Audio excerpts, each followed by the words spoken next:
Bonjour et bienvenue.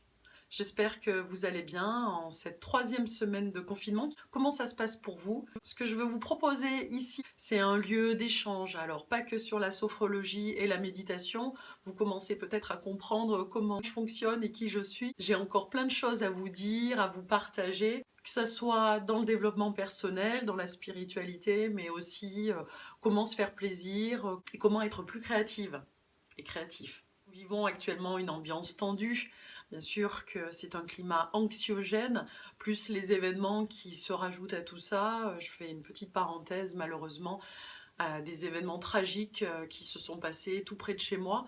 Donc j'ai vraiment une pensée pour ceux qui sont touchés par tous ces drames, que ce soit lié au coronavirus, à la maladie, tous les décès, les deuils, quelle que soit leur origine. Je leur adresse tout mon soutien. La question du jour, c'est qu'est-ce que cette pandémie et ce confinement provoquent en vous?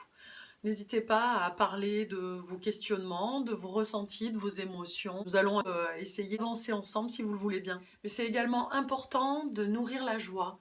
Voilà, je n'ai vraiment, alors, mais vraiment pas de discours négatif. Ça ne veut pas dire que tout est joyeux, ça ne veut pas dire que tout est agréable, hein, encore moins à l'heure actuelle. Mais ça veut dire qu'au-delà de tout ça, dans cette période particulière, nous pouvons vraiment en retirer du positif. Et ça, j'espère que on sera tous ensemble et encore de plus en plus nombreux. Ma petite citation à moi, être souriante, être positive, cela ne veut pas dire que tout va bien, mais c'est décider de rester vivante. Alors, dans le titre, c'était « Je ne veux pas attendre ». Pourquoi j'ai mis ce titre-là? Eh bien, c'est parce que je voulais faire la différence entre patienter et attendre. Souvent, on nous dit « patiente, patiente ». Et en fait, non, on ne nous dit pas « patiente », on nous dit « attends ». Qu'est-ce que ça veut dire?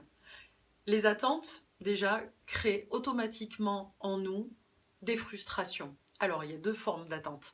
Il y a ces attentes parce que soi-même, on est exigeant. Et puis, il y a quand les attentes viennent par rapport à l'extérieur. Parce qu'on nous demande « Attends, arrête-toi ». Les enfants, et l'enfant que nous étions, étaient dans l'ici et maintenant, vraiment dans le moment présent. Peu à peu, nous avons perdu ce lien, ce contact avec nous-mêmes, parce qu'il a bien fallu rentrer dans la case du temps.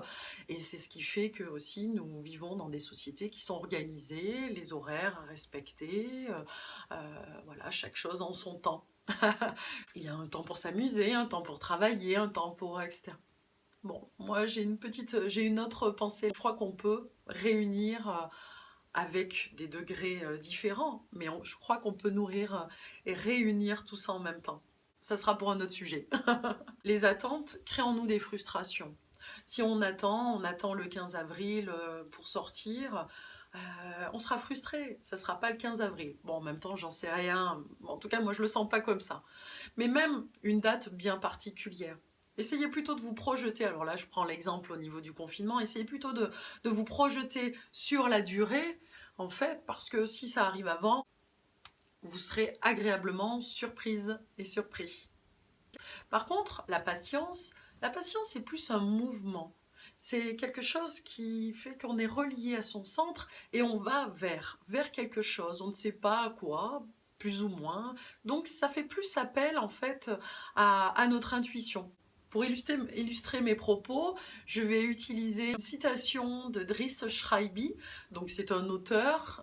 J'ai lu un de ses livres quand j'étais au lycée, dans la fin des années 90. Alors quelle date exactement, je ne sais plus. Enfin bon, peu importe. Cette phrase m'est toujours restée. La patience peut faire germer un caillou à condition de savoir attendre. Moi, ça m'a toujours parlé. N'hésitez pas à mettre en commentaire ce que ça évoque pour vous. En tout cas, pour moi, la patience peut faire germer des cailloux à condition de savoir attendre. Ça montre toute la sagesse que ça permet de développer en soi si on est dans ce mouvement d'aller vers, bien sûr, faire germer des cailloux, ça veut dire que tout est possible, tout est réalisable, à condition de savoir attendre. Justement, c'est si nous y mettons cette subtilité de revenir dans le moment présent. Une courte citation qui pour moi est pleine de sens, peut-être que vous avez d'autres citations justement à partager. N'hésitez pas à les noter en commentaire. Alors si vous voulez continuer à être dans du positif, à rire beaucoup, parce que j'adore ça et vraiment je souhaite vous le partager, je vous mets également en commentaire le lien de mes différentes pages, que ce soit sur Facebook ou sur Instagram. Je vous mets également le lien des ateliers que j'ai enregistrés avec Didier Santiago de D-Studio. Ce sont des ateliers de sophrologie où nous sommes tous les deux avec Didier, il me pose des questions et du coup c'est très dynamique. Je vous laisse directement voir sur le lien de D-Studio que je vous laisse également en commentaire. Je voulais aussi vous annoncer que je suis en train de préparer un live pour la semaine prochaine. Alors je vais voir au niveau de la technique, hein. En principe c'est pour la semaine prochaine et j'espère que tout fonctionnera. Comme je débute sur YouTube, voilà.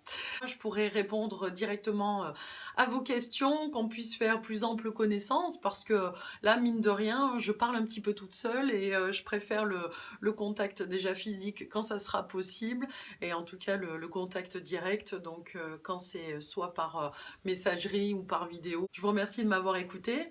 Si vous souhaitez recevoir une vidéo par semaine, eh bien n'hésitez pas à vous abonner. Si vous voulez me soutenir et m'encourager dans cette belle aventure qui débute, n'oubliez pas de cliquer sur la petite cloche qui vous permettra de recevoir toutes les nouvelles vidéos. Être abonné ne suffit pas. Il y a des personnes qui ne le savent pas. Pour recevoir automatiquement les nouvelles vidéos, il faut cliquer sur la petite cloche. Voilà. Merci à tous pour votre attention, pour vos commentaires que j'ai hâte de découvrir. Au plaisir de partager avec vous et puis je vous dis à bientôt. Surtout, restez chez vous, prenez bien soin de vous. Quoi qu'il arrive, restons positifs. Allez, je vous embrasse.